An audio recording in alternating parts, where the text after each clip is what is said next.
privilege for me to introduce somebody that you did want to hear this morning. So, Captain Gene Cernan. Space exploration has long unified this country of ours, and leaders that are of that mission are some or most of our iconic figures. They've inspired us, they've made us proud, they've given us hope, they make us look to the stars. Ladies and gentlemen, Captain Gene Cernan is one of those men. Captain Cernan served as a naval aviator for 20 years, including 13 years with NASA. He was the pilot of Gemini 9 and the lunar module pilot of Apollo 10, the commander of Apollo 17. This extraordinary gentleman flew to the moon twice and holds the distinction of being the second American to walk in space and the last man to have left his footprints on the lunar surface. Please help me welcome Captain Gene Cernan.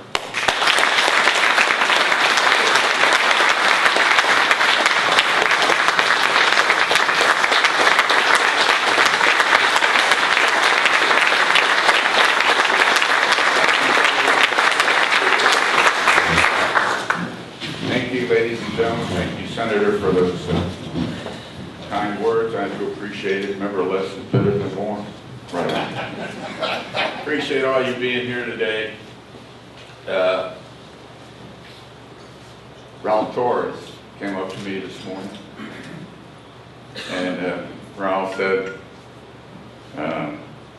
Captain Cernan, you were my hero when I was a little boy. And I looked at him, now he's not 18. And I kept thinking, well, when you were a little boy, you know, that's a compliment on one hand. And he's calling you an old fogey on the other hand, right? So I told him, I said, it can get worse because every once in a while a young, attractive, young lady like you will come up to me and say, oh, Captain Cernan, you were my mother's hero when she was a little girl.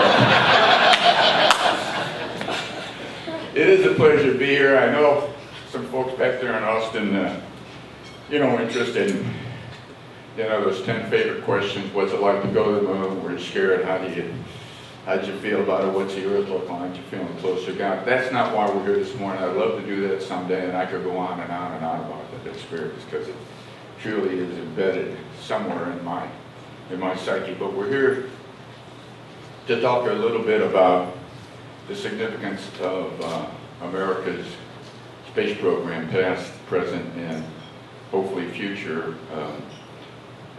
in this country of ours. And for those of you who don't know it,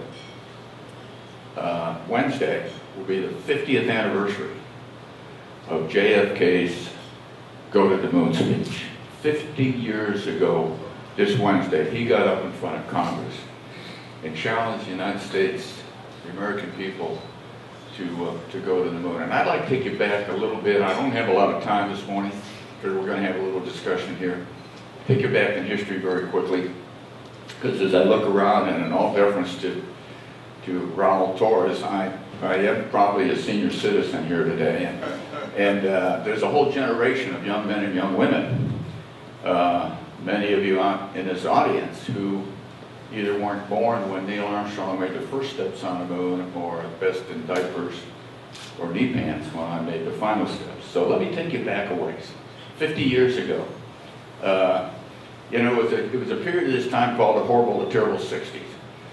Campus unrest, civil strife, the beginning of what became a very, very unpopular war. The Soviets, our Cold War adversaries, literally owned space. They put everything in space except the bathtub. You know, the Sputnik went up. Yuri Gagarin went up. 3 weeks later, Alan Shepard flew in space. Gagarin circled the Earth one time. Alan Shepard went up for a grand total of 16 minutes, went up and came down. 3 weeks. 3 weeks after Alan Shepard flew, the President of the United States, 50 years ago this Wednesday, got up and challenged, as I said a minute ago, challenged the American people to do what most thought was impossible, to do what most thought couldn't be done. And think about that. we didn't know beans about going to the moon. You know, was he a visionary? Was he a dreamer? Was he politically astute? Chances are it was probably all three, but he surely was bold at a time that this country needed a bold leader. And, you know, the rest is history. He challenged us beyond our wildest dreams and craziest imaginations. He challenged us. That challenge led to perhaps one of the greatest technological endeavors in the history of mankind. But technology of Apollo is long since become obsolete and overshadowed by time. You've got more technology in the palm of your hand in that iPhone than Neil had to land on the moon back in 1969. But more than that, it led, I think, to the greatest, and I'm going through this pretty quickly. There's a lot of things in between I'd like to say, but in essence of time, I just want to go through quickly to tell you where we are today. That challenge 50 years ago led to one of the greatest, I believe, human endeavors in the history of mankind. A human endeavor that required the courage, the effort, the dedication, and the self-sacrifice of thousands and thousands of Americans, just like yourself. In fact, they were your parents, your grandparents, your aunts, and your uncles who were asked to do the impossible at that point in time. And that human endeavor led to people who weren't afraid to try, weren't afraid to fail and get up and do it again, who were willing to reach beyond their grasp, who were willing to do what had never been done before, who were willing as a group of Americans to challenge not just the past, but the future of this nation. And that human endeavor led to America's leadership in space, unequaled leadership in space for the last 50 years. And what did that mean? We talk about STEM, we talk about education. Think about the inspiration that young men and young women got when Neil Armstrong stepped on the moon. There are more scientists, engineers, and teachers, and astronomers, and whoever else you want that have come from the days of the 60s and the 70s when this country was going to the moon than perhaps ever in our history. You want a side benefit from space, and we'll talk about that, I think, is a little later. Try inspiration of learning. You know, you can put a book in front of a young child, and if he is not inspired to open the covers of that book, he'll never know what's inside. Let's go back again and look what we've accomplished in those last 50 years. Significant achievements, things like, you probably never, if you heard of it, you don't remember, like from the Mercury program to a program called the Gemini program. It was a bridge when we had 16 minutes of space experience. So we had to go from there to the moon. We had to build a bridge to get there. We had to finish a program called Mercury. Then we had to develop a program called Gemini, a program to build a spacecraft that would allow us to learn how to rendezvous in space. We knew nothing about, everything that was being done at that point in time was being done for the first time. We had to learn how to open a hatch of a spacecraft and walk in space. I happened to have an opportunity in those days to I walked around the world twice in less than 3 hours, I guess, daytime, nighttime. Had a little trouble, a lot of trouble. I looked at that flight on Gemini 9 as a major failure, but in fact it was not, because we learned about what we didn't know. And that's what we did all along the way. And we had a ticket tape parades, but we sure paid for our failures. We paid for our mistakes and the loss of a lot of our colleagues. I remember going back to the Apollo 1 flight back in 1967, in January 1967, we were at Arlington. And we had lost 3 of our friends and colleagues and buddies before we ever got an Apollo spacecraft off the ground. And I remember in Arlington, it was a cold February morning walking behind that caisson. And I wasn't sure whether we were burying 3 of our friends for the entire Apollo program. But that's when I talk about human endeavor. The American people rose up, and perhaps if it wasn't for the tragedy, we might never have gotten to the moon. And in retrospect, think about this as a testimonial to America's commitment, dedication, and capability. Everyone who went to the moon since that day has come back to talk about it, including the crew of Apollo 13. So we've learned from our mistakes. We built the Gemini program. We had to learn, if you're going to go to the moon, you got to learn to be in space for 2 weeks or more. We did that in Gemini. We did all the things in Earth orbit that we could before we went to the moon. And then came Apollo. We designed a whole new spacecraft. We started all over again. We put the nuts and bolts together from scratch. We built on what we learned from Gemini, but we didn't build on hardware. So we started all over. Whether the heat shield that run through everything we had to build and put together and make a machine that would take us to the moon and bring us back safely to Earth, as Kennedy had declared. And you know, we had the Apollo 8 mission, which was the second Apollo spacecraft ever flown, back on Christmas Eve of 1968. Some of you might remember that.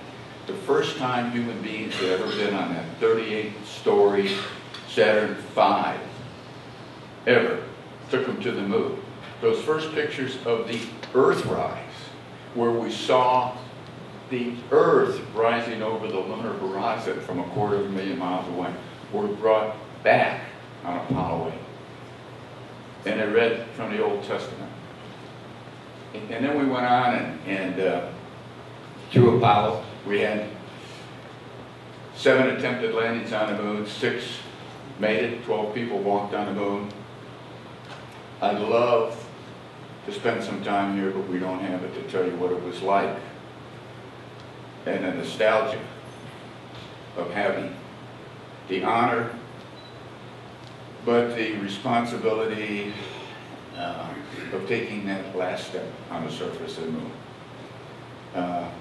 And someday I may have that opportunity, but just know it was significant to wonder, in my mind, what the significance of Apollo really was, what the significance of my steps were, and what they mean to us today and what they mean to the future and our grandkids and theirs. And I'm not sure, but think about the fact that we, a generation and a half ago, left this planet, went to another body in this universe we have chosen to call the moon, lived there for as long as 3 days,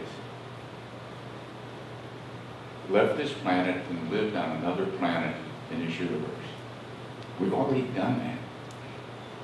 And Apollo led to Skylab. We used extra Apollo hardware we didn't use to go back to the moon, because I guess we thought we'd learned enough at that point in time. And we built a space station, a significant space station. It was up there for a couple, 3 years. And 3 different crews went up there for as long as 3 months. Following that, we had the first international flight, Apollo-Soyuz, where we used another piece of Apollo hardware to rendezvous with our adversaries, the Soviet Union. It was still the Soviet Union at that point in time, which was a significant step, I think, in international diplomacy. And when I talk about America's leadership in space, I'm not just talking about technologically. Look at the stature of this country. Look at how our leadership and our role in space over the last 50 years, the benefit to diplomacy, you know, to how other countries looked at what America could do if we wanted to do it, and the respect we got for what we did. And then after Apollo-Soyuz, the shuttle, we've got a couple shuttle pilots here today who can probably tell you a little bit about that. I think the shuttle is the most significant, sophisticated, capable, flying machine this country has ever designed, built, and flown. Think about the fact that we can, at least for another month or two, we can take a machine like that shuttle, put it on its tail, fly it into orbit 200-300 miles above the surface of the Earth, travel 18,000 miles around this Earth, and then come home and land on a runway. It could land at Bergstrom if it had to. And from a shuttle, we ended up building the destination that the shuttle was designed to service, and that's the space station. And the evolution of the space station over the last 3 or 4 years is probably going to be looked upon as one of the greatest engineering feats in history. Could not have been done without the shuttle. Could not have been done without human beings being part of that engineering evolution. So here we are today. We saw the second to the last shuttle flying last week. Probably next to Neil Armstrong's flight, Apollo 11, where there were almost over a million people. There were probably 750,000 down at Kennedy, because all of a sudden people are realizing, hey, it's the last, it's the end, it's over. And in next July, I think the country is going to realize that it's really over. A quick story here. Neil and I testified from Congress, both the House and the Senate last year. And I'll never forget one lady representative. I don't remember what state she was from. She was 45 years old, perhaps. She was a Democrat. It doesn't make any difference. Since the day Kennedy proclaimed and challenged the American people to go to the moon, space has been a bipartisan effort. There's never been any divisions. There's never been two sides of the aisle. And it's that way today. She got up and she looked at Neil and myself and said some very complimentary words. And, said, and I can't believe I'm standing here with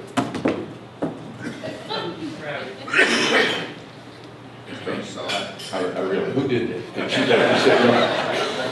she said, and I'm almost done, but she said, I can't believe I'm standing here with two human beings who are alive today that I can talk to and ask questions. The first man on the moon. This is one of the most historical events in my life. A great compliment. She had tears in her eyes, but she said the thing that really upsets me, this was last year, she says, every morning I'd wake up as a child, and there'd be and go to school, there'd be a lunch, and we'd take time out of recess, we'd watch it. Every day of my life as I grew through maturity, I said, I knew the United States of America could do anything it wanted to do, measured by its capability to go into space anytime. And she says, I'm here today. This is last year.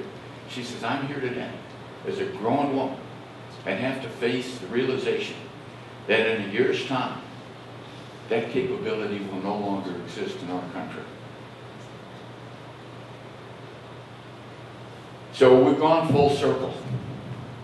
We've gone from Kennedy's challenge, leadership, unchallenged leadership,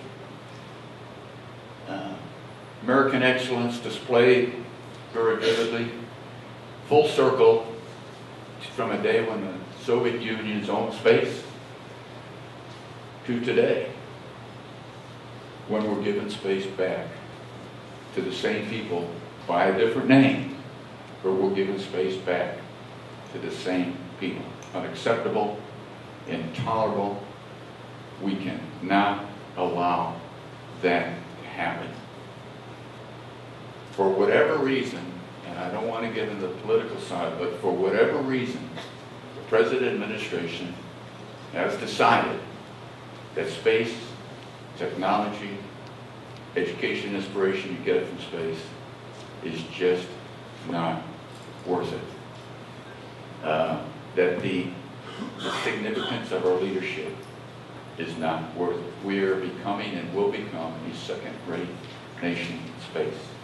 There's no question about it unless something is done. Now, I believe there's wiser heads in Congress in Washington, again on both sides now, that are going to change that. But today, America's space program, I am telling you, Senator, is in disarray. I don't need to tell you, you know that. You know what's happening in Houston and Kennedy and elsewhere around the country.